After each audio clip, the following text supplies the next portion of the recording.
was in the milk bar with a couple of members from the House of Lords. As the milk was rather strong, we argued loud and long that the working man don't get his just reward. They said there's lots of truth in what you say, 'cause I put the question to 'em in this way. Now's the bloke that's made old England what she is today?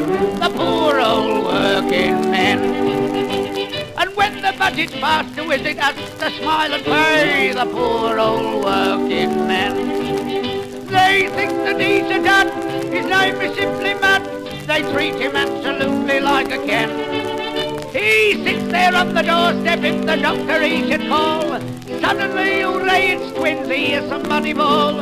His wife takes all the credit and he gets none at all. The poor old working man. You'll always find him there, he always does his share. In fact, he does a lot more like a Ken. And at every kind of sport you'll find he plays the biggest part. He can run and jump and fight and he can throw a pretty dart.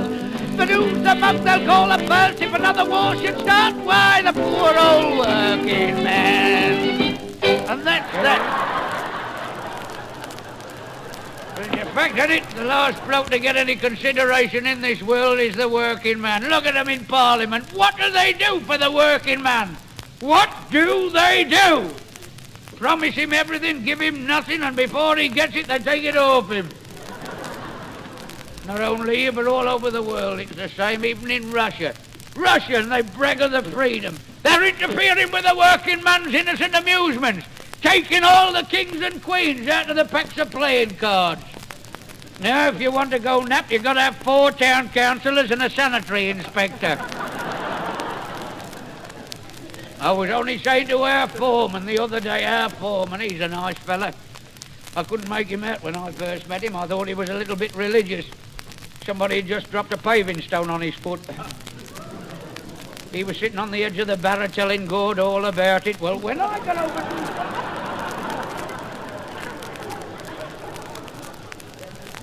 over to him, he said, have you got your cards? I said, I wish I'd have known. I'd have brought my dartboard as well. He said, you've come to start work, ain't you? I said, yes, that's right. I said, let's get started. I said, how many's working on this job? He said, oh, about half of them. I said, well, where's my shovel? He said, you can't have a shovel. I said, I want a shovel. I want something to lean on, same as the other bloke. He said, get hold of that barrow. I said, right, what do I do with it? He said, well, you fill it. I said, what with? He said, cement. I said, yes.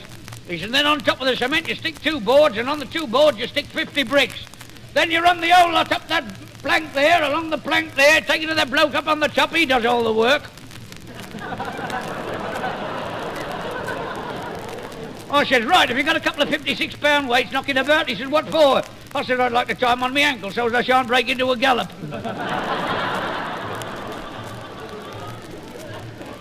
I tell you, it's a treat to get home at night, ain't it? I got home the other night, there was my old woman. I wish you could meet my old woman, the greatest mistake of my life. I always take her with me everywhere I go. It's a damn sight easier than kissing her goodbye. Yeah, when I got home the other night, there she was, sat in front of the fire, listening to the wireless. She loves the wireless. That's her amusement. Well, she doesn't get much out of me. You know how it is when you get my age, you soon have half ounce of tobacco.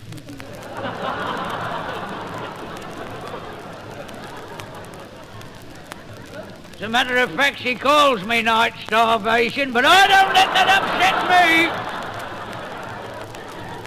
He can't upset me. I've been insulted by experts.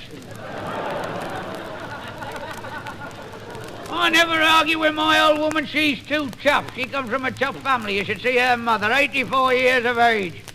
Sits in front of the fire with a couple of crowbars, knitting wire netting. My old woman's all right in her place. She ain't there yet, but I will say this for her. She's 1 in a million. 1 in a million. If you saw, you'd think she was 1 in a raffle. You never saw anything like it. What a boiling piece. What a size. What a figure. Just like a Venetian blind with a cord broke. It's remarkable how far the human skin will stretch without bursting. still, I love her, every acre of her. I don't mind her both. What annoys me, she's got no brains, no sense, no tact. Last summer, me and her was in a shatterbang smash. And if I hadn't have kicked her in the jaw, we wouldn't have got a penny.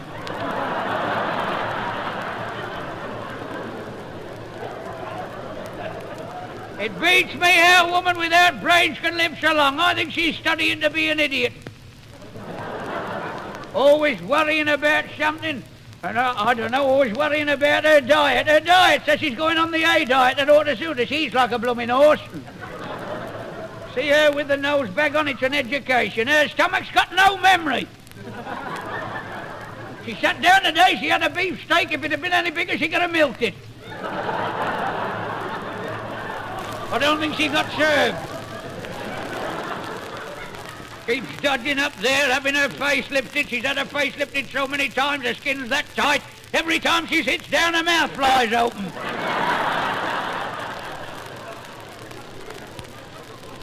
Not only worries about her own figure, she worries about mine and all.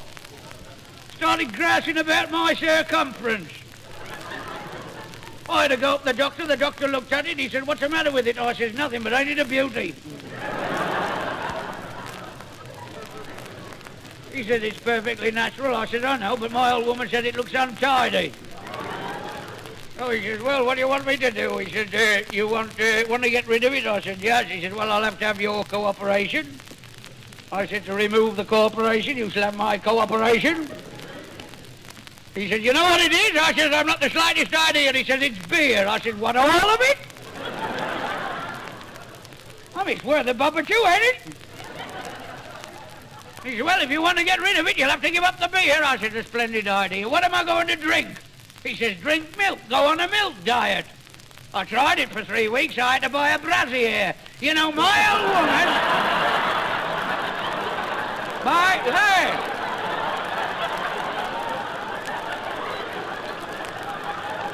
Full of bright ideas, she is. Tell you what I lost on the swings, I gained on the roundabout. Always find something to worry about. She's been worrying about these air raid precautions. Wasn't satisfied. She went up to town hall, the bloke gave her a gas mask, she put it on, it's an improvement. Frightened all the kids, it made me laugh. She says, "All right, you laughing, you don't take this thing serious. You didn't laugh when the war was on, when the Zeppelins come over." Zeppelins come right over our place. One come over my allotment, dropped a bomb on it, shelled all me peas. You never think of messing all of that. A lot of things came up I never planted. Don't know, I can't understand it. My old woman, to think she should... A woman of experience. She's travelled all over the country. When I first met her, she was travelling round with the circus. The tattooed lady, tattooed all over. Very interesting. At night, when I can't sleep, I sit up in bed and look at the pictures. Trouble is, she's getting so fat that all her pictures are out of focus, you know, on her chest. On her chest, she's got a big battleship. When I first knew it, it was only a rowing boat. Well, that'll give you a slight idea. See, when we got married, she told me she was a widow, said she had 7 youngsters up in the cemetery. She didn't tell me they'd only gone up there to play. I had to find that out for myself.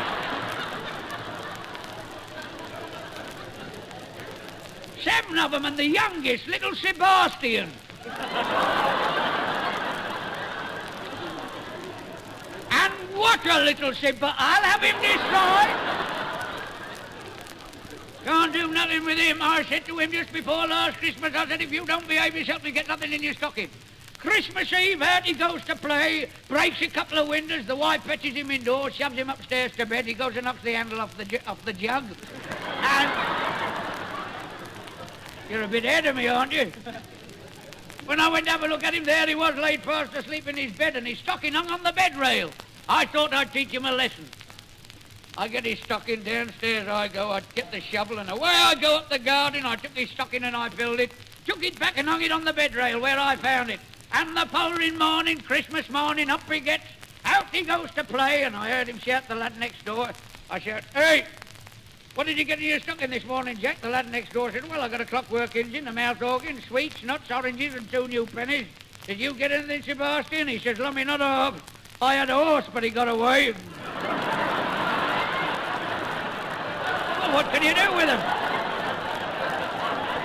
And yet they spend money on the education of the rising generation. That's her lot. There's 7 in her lot, then there's my lot, then there's our lot. What a lot. There ain't going to be no more. Not likely. The wheel of the wagon is broke. Don't know what to do with them all where we're living at present in one of these new housing muni pistol houses. You got no room for nothing. No room for furniture, couple of chairs in the house, 24 of us in the family. My turn to sit down a week next Friday. I'm enjoying it. You can't keep yourself to yourself. Walls of that thing, you can hear the woman next door change her mind. Put a shovel full of coal on your fire, cooking somebody else's dinner. Every time they pull the chain next door, they empty our bath. Now, who's going to live in a house like that and pay rent for it? 4 doors down from us, there's a house I wouldn't live in for a pension. A bloke moved in 3 weeks ago. I knew he wouldn't stop. I told him. I said, I wouldn't live in that house rent-free. He says, what's up with the house? I said, what's up with... I said, it's full of fleas. He said, oh, I should worry. We're bringing a team as'll whack 'em. Well, he come out the following. So toiling, grassing, borrowing, a tanner each way when he can. The backbone of our hardy race is the British working man.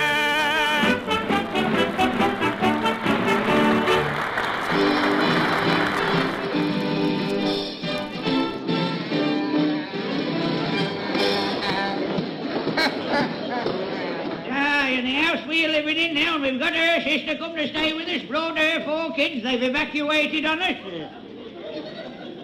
And then there's our 16. We don't know where to put them all. Running about. The wife gets worried these dark nights. Kids running about. She feeds them on onions so she can find them in the dark. Well, you know how it is yourself. Us grown-ups groping about in these blackouts. You never know where you get to. I found myself in my own house 2 nights last week.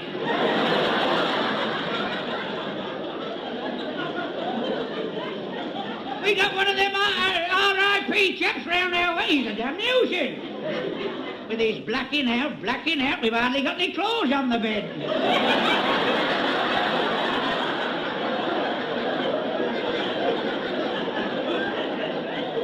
Me and the missus in bed shivering. We have to work up a heated argument. Mind it, My wife says, I tell you what we'll do, we'll get a pot of that black paint and paint all the windows out. I said, well, we can't tell night from day. How am I going to tell what time it is to get up for my work? She says, put the clock side of the bed, box of matches, strike a match, look at the clock, and there you are. Well, first night we get to bed, I said, well, we get off to sleep, see, so I woke up a few hours after I struck a match, I looked at the clock, it was 5 minutes to 4. She says, what are you marveling about? Get back to sleep. No, she sleeps this side. She says, you got nearly 2 hours yet, so off I go to sleep again. Next time I woke up, struck a match, looked at the clock, it was 8:30. I said, this is a brilliant idea. First morning, I've lost a quarter, half out of bed, into me togs, dashed down to work. I said to the foreman, I'm sorry I'm late this morning, I overslept myself. He says, aye, where was you yesterday and the day before? You know.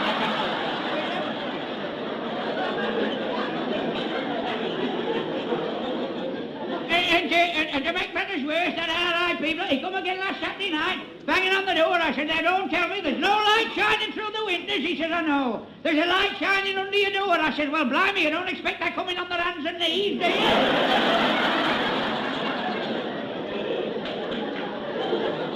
But we got to put up with it, you know. It's a good job we didn't get the wife's other sister down with us. She's a right busybody. She's gone out to the other side Wrexham there. Right out in the country, you know, and, she arrived here on the Saturday with the kids, and she said to the woman in the house, she says, well, can I give you a hand with anything? You know, always trying to poke her nose in things. The woman said, no, it's quite all right, I can manage. She said, well, I'd like to help with the housework. I know it's extra load for you. The woman said, it's quite all right, don't bother yourself, I can manage.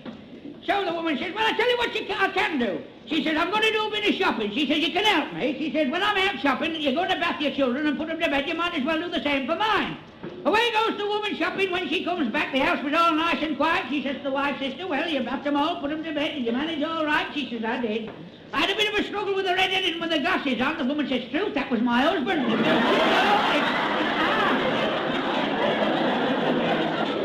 This was responsible for something I wish it had never started. And you can't read nothing about it in the paper. It's this Ministry of Inflammation. They won't allow to print now. Tell me they're going to allow them to print some pictures of the siege of Mafeking. All you can read here is Hitler wants peace. So do I, but my wife won't agree to the conditions. A big blank space here with notes in it, that's for them as can't read. They cater for everybody, don't they? But what makes me laugh is the headlines. There's some queer headlines. Listen to this one. Baby gorilla born at the London Zoo. Hitler blames Winston Churchill.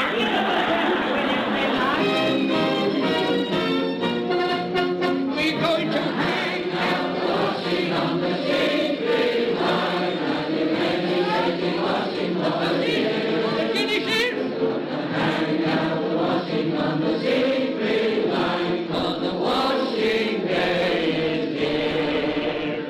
Whether the weather may be wet or fine, we just jog along without the care. We're gonna hang out the washing on the sacred line. If the sacred line's still there. Now, we have also a landline laid to Berlin. So, we want Mr. Hitler, Goebbels and all the other nasties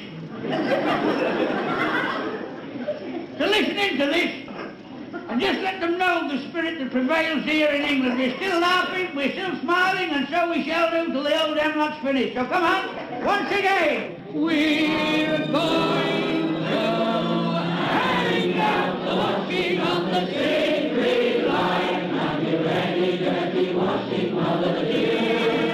We're going to hang out the washing on the sacred line. For the washing day is here.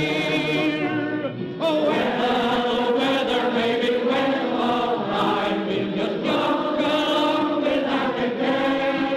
We're going to hang out the washing on the sacred line. It's the sacred line.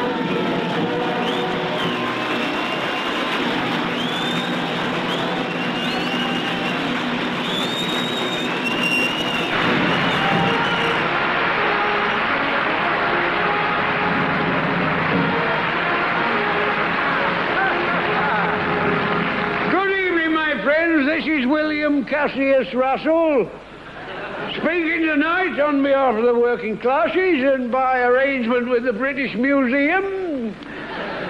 I'm a prize exhibit, the only comic that hasn't made a bid for British Lion. All right, we won't bother. I don't know what I'm going to talk about. I've got to talk about 5 minutes, so they tell me, and then the axe drops. Yes, well, now, while I'm here, I don't know what's going on. I haven't read a paper today. Is Elizabeth Taylor still married? There's a busybody. Do you know, I was reading in the paper...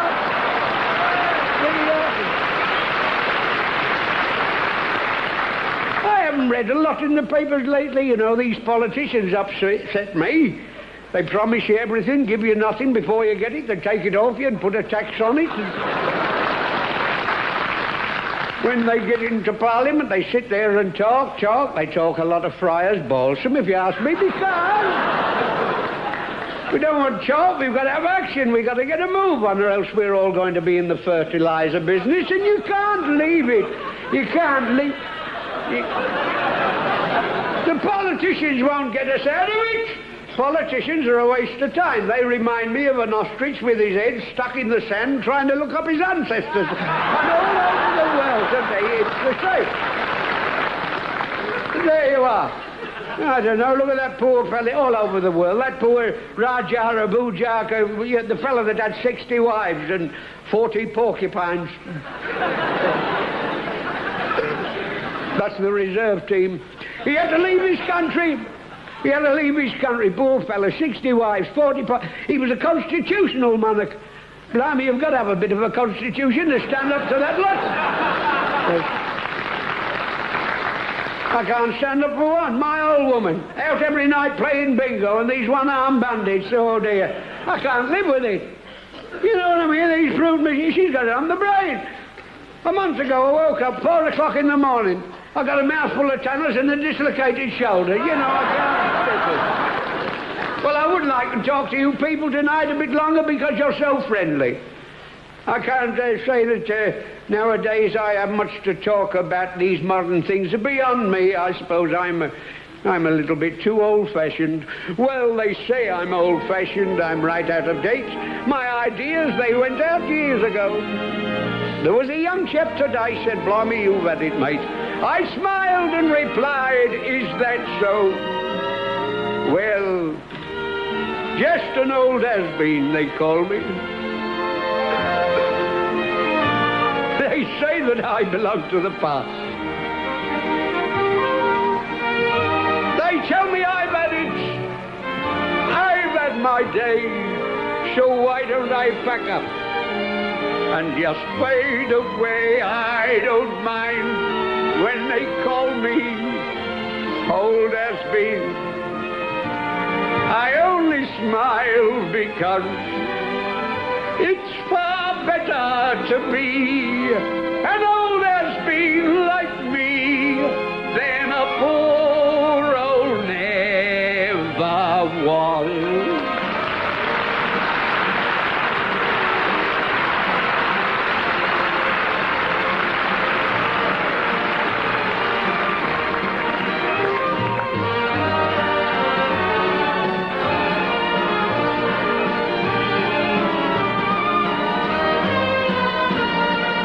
Don't mind when they call me old has been. I only smile because it's far